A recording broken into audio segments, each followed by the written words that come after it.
இது மகிமை நேரம். மகிமை டிவி நேயர்களுக்கு மீண்டும் எனது வாழ்த்துக்களை நான் தெரிவித்துக் கொள்கிறேன். கடந்த நாட்களில் நாம் சிருஷ்டிகரின் அன்பு, தகப்பனின் அன்பு, தாயின் அன்பு, போதகரின் அன்பு எவ்வாறு இருந்தது, இயேசு கிறிஸ்து இவ்வாறெல்லாம் நம்மில் அன்பு வைத்திருக்கிறார் என்பதை நாம் தியானித்தோம். இன்று ஒரு சகோதரனாக இயேசு கிறிஸ்து நம்மீது எவ்வாறு அன்பு செலுத்துகிறார் என்பதை நாம் என்ன செய்கிறோம், தியானிக்க இருக்கிறோம். மத்தேயு 12ஆம் அதிகாரம் 48, 49, 50 வசனங்களில் ஒருமுறை உலக பிரகாரமான அவருடைய சகோதரரும் சகோதரிகளும் தாயும் அவரை பார்க்க வந்தபோது இயேசு கிறிஸ்து கேட்டார், என் தாய் யார், என் சகோதரர் யார் என்று. பின்பு தம்முடைய கையை தமது சீஷர்களுக்கு நேரே நீட்டி, இதோ என் தாயும் என் சகோதரரும் இவர்களே, பரலோகத்தில் இருக்கிற என் பிதாவின் சித்தத்தின்படி செய்கிறவன் எவனோ அவனே எனக்கு சகோதரனும் சகோதரியும் தாயுமாய் இருக்கிறான் என்றார். அப்போது நம்ம ஏசப்பாவுக்கு பிரியமாக இருக்கணும், ஏசப்பா நமக்கு ஒரு சகோதரனாக இருக்கணும்னா நாம் செய்ய வேண்டிய முதல் காரியம், பரலோகத்தில் இருக்கிற பிதாவினுடைய சித்தத்தை நாம் எப்பொழுது செய்கிறோமோ அப்பொழுது அவர் நமக்கு ஒரு மூத்த சகோதரனாய் நமக்கு என்ன செய்கிறாரு, இருக்கிறாரு, நம்மளை வழிநடத்தக்கூடியவராய் இருக்கிறார். நம்ம கிறிஸ்துவண்டை வரும்போது பரலோகத்தின் இனிய குடும்பத்திற்குள்ளே நம்ம என்ன செய்கிறோம், இணைந்து விடுகிறோம். நம்ம தகப்பன் அன்பை பார்க்கும்போது இயேசு கிறிஸ்துவின் இரத்தத்தால் கழுவப்படும் போது அப்படி குடும்பத்தின் அங்கத்தினராக மாறி விடுகிறது போல இப்பொழுதும் பரமபிதாவின் சித்தத்தை நாம் செய்யும் போது நம்ம என்ன செய்கிறோம், இயேசுவின் குடும்பத்துக்குள்ளே நம்ம என்ன செய்கிறோம், இணைந்து சிலுவை அண்டை நம்ம என்ன செய்வோம், நிற்கிறோம். அந்த கல்வாரியின் இரத்தம் நம்மை தினமும் கழுவி நம்ம என்ன செய்தோம், சுத்திகரித்து கொண்டே இருக்கும். நான் அடிக்கடி நினைப்பேன், ஒருக்கா கழுவப்பட்டா போதாதா, சரி ஒரு வாரத்துக்கு ஒருக்கா கழுவப்பட்டா போதாதா அப்படின்னு நினைக்கும் போதுதான் நல்ல காற்று அடிக்கும்போது வீட்டை பாருங்கள் வேகமாக தூசியால் நிரம்பிடும். காலையில் தான் பெருக்கியிருப்போம், 1 மணி நேரத்தில் என்ன செஞ்சிடும், குப்பை மீண்டும் சுத்தம் செய்யணும். அப்போது பாவமான உலகத்தில் வாழ்ந்துட்டு இருக்க நம்ம, பாவத்திலே இருக்கிற நம்ம அடுத்த அந்த பாவத்தினால் அடிக்கப்பட்டு அங்கங்கே என்ன செய்கிறதோம், போயிருந்தோம். அப்போது நம்முடைய இருதயம் எப்படி செஞ்சிருது, கரைப்பட்டிது. அப்போ அனுதினமும் ஒவ்வொரு நிமிடமும் நொடியும் நம்முடைய இரத்தத்தால் நம்ம கழுவி சுத்திகரித்து கொண்டே இருக்கணும். அப்போ நம்ம எவ்வளோ தூரம் தேவனை பற்றி கொள்ள வேண்டும், அப்போ தான் பரமபிதாவுடைய சித்தத்தை நம்ம என்ன செய்ய முடியும், செய்ய முடியும்.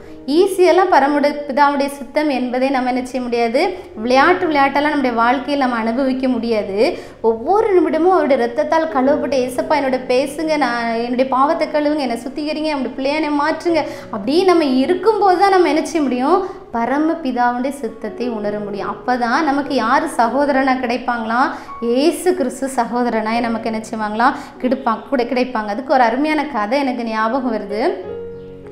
ஒரு குடும்பத்தில் 4 அண்ணன் தம்பி, 4 பேர், ஒரு சாதாரண குடும்பம் தான், தாய் இல்லை, இறந்து போயிட்டாங்க.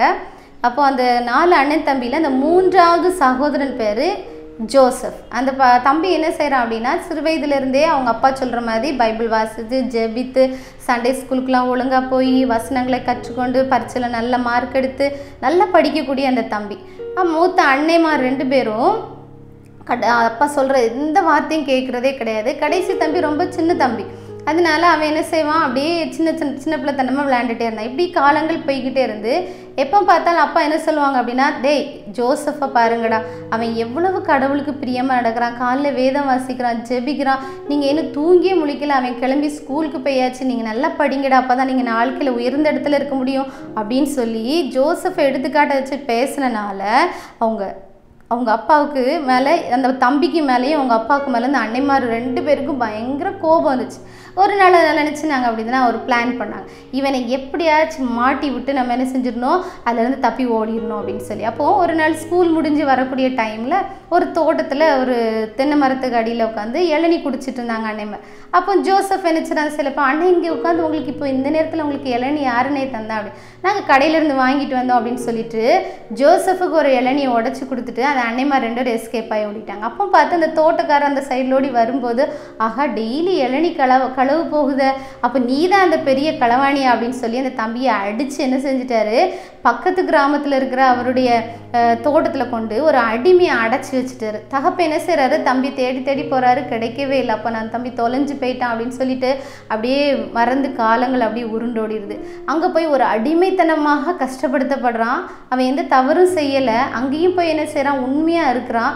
அங்கே கடினமாக உழைக்கும் போது அந்த தோட்டத்துக்கு அந்த வீட்டுக்கு வரக்கூடிய ஒரு போதகர் கண்களில் அந்த தம்பி படுறான். அதை பார்த்துட்டு இந்த தம்பி எப்படி இங்கே வந்தான்னா, அது அவர் என்ன செய்கிறார் சொல்கிறார், இப்படி என்னுடைய இளநீ களவாண்டுட்டான், இப்படி பண்ணா, அதனால் அடிமையாக கூப்பிட்டு வந்தேன், என்னை தேடி யாருமே வரல, இங்கேயே அடிமையாக நான் செஞ்சுருக்கேன் வச்சுருக்கேன் அப்படின்னு சொல்கிறேன். உடனே போதகர் சொல்கிறாரு, அந்த தம்பியை நான் கூப்பிட்டு போகிறேன் அப்படின்னு சொல்கிறேன். உடனே அவர் விட்டுருந்தாரு. அவர் என்ன செய்கிறாரு, கூப்பிட்டு போய் அங்கே ஒரு நல்ல ஸ்கூலில் படிக்க வைக்கிறார். நல்லா படிக்கிறான். நல்லா படித்து ஒரு நல்ல பெரிய உத்தியோகத்துக்கு வரான். ரொம்ப நாள் கழித்து என்ன செய்கிறாங்க அப்படின்னா, அந்த பெரிய கம்பெனி என்ன செய்கிறாங்கன்னா, இவங்க வாழ்ந்து கொண்டு அந்த கிராமத்துக்கு பக்கத்து கிராமத்தில் அந்த கம்பெனியை நிறுவிய அந்த கம்பெனிக்கு இந்த தம்பி ஜோசஃபையே மேனேஜராக என்ன செஞ்சுருந்தாங்க, போட்டிருந்தாங்க. வந்து ஒரு வாரத்தில் என்ன செய்கிறாங்க அப்படின்னா, இங்கே இவங்களுடைய குடும்பம் என்ன செஞ்சுன்னா, சாப்பாட்டு கூட வழி இல்லாமல், தம்பிமார் ஒழுங்காக படிக்காதனால அவங்க என்ன செஞ்சுட்டாங்க, கஷ்டப்படுறாங்க. தகப்பன் ரொம்ப சிக்காக இருக்காங்க, ஹாஸ்பிட்டல் கூப்பிட்டு போக முடியல. இப்படி இருக்க நேரத்தில் அந்த கடைசி தம்பி அவங்க அப்பாட்ட போய் சொல்கிறான், அப்பா இதில் கம்பெனி தொடங்கியிருக்காங்களா, அங்கே வேலை வாய்ப்பு கொடுக்குறாங்களா, நாங்கள் பக்கத்தில் போய் கேட்டு வரேன்ப்பான்னு அவங்க அப்பாட்ட சொல்லுவாங்க. ஆனால் அப்பா சொல்கிறாங்க, பெரியவனை 2 பேரையும் நீங்கள் போய் பார்த்துட்டு வாங்க அப்படின்னு சொல்லி சொல்கிறாங்க. ஆனால் எல்லோரும் ஃபைலெலாம் எடுத்துகிட்டு என்ன செய்கிறாங்க, இன்டர்வியூக்கு என்ன செய்கிறாங்க, போகிறாங்க. ஒவ்வொருத்தராக இன்டர்வியூ அட்டன் பண்ணிகிட்டே என்ன செய்கிறாங்க, வராங்க.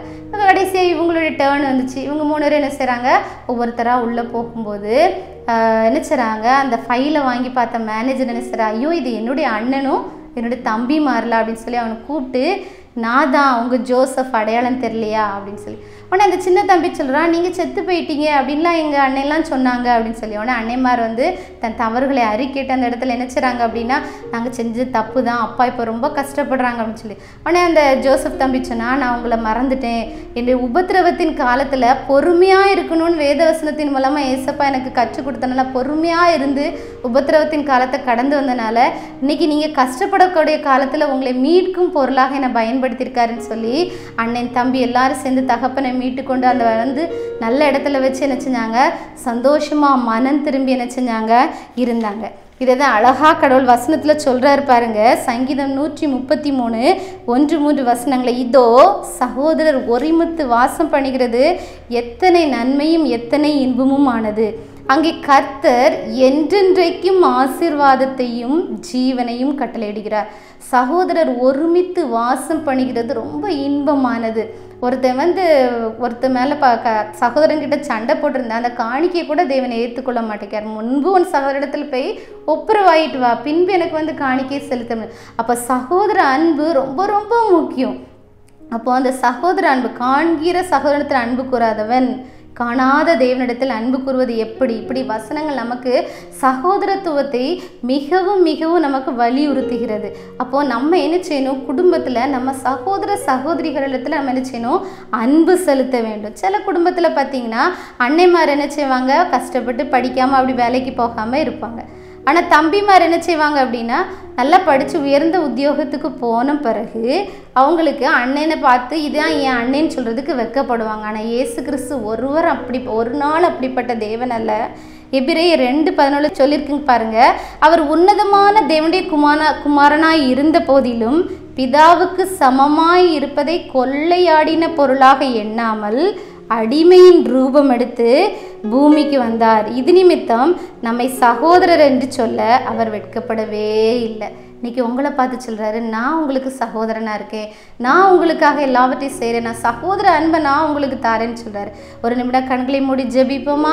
அன்புள்ள ஏசப்பா, அந்த நாளின் தகப்பனே, நீர் ஒரு சகோதரனாய் எங்கள் மத்தியில் கடந்து வந்திருக்கீங்க ராஜா, அதற்காக நாங்கள் நன்றி செலுத்துகிறோம். இந்த நாளின் தகப்பனே, ஒவ்வொருவரும் நோக்கி பார்க்கிற தகப்பனே, நான் எங்கள் அண்ணன் கூட சண்டை போட்டேன், தம்பி கூட சண்டை போட்டுட்டேன், அக்கா தங்கச்சி கூட சண்டையாக இருக்கிறேன், இன்றையிலேருந்து நாங்கள் ஒப்புரவாகி நாங்கள் குடும்பமாக சந்தோஷமாக இருப்போம், நீங்கள் எங்களுடைய குடும்பத்தில் சந்தோஷத்தை நீங்கள் தகப்பனை பிரியப்படுறீங்க அப்படின்னு சொல்கிற ஒவ்வொரு குடும்பத்தை நீர் ஆசீர்வதிக்கும்படிக்காக ஜெபிக்கிறோம். நீ சகோதர சிநேகத்தை அதிகமாய் நேசிக்கிற தேவனாய் இருக்கிறபடியால் உமக்கு நன்றி செலுத்துகிறோம்.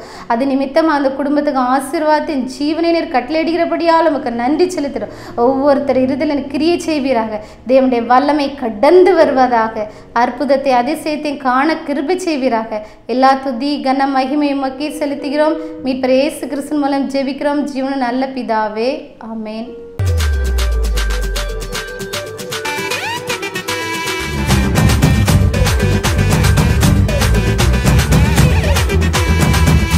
மகிமை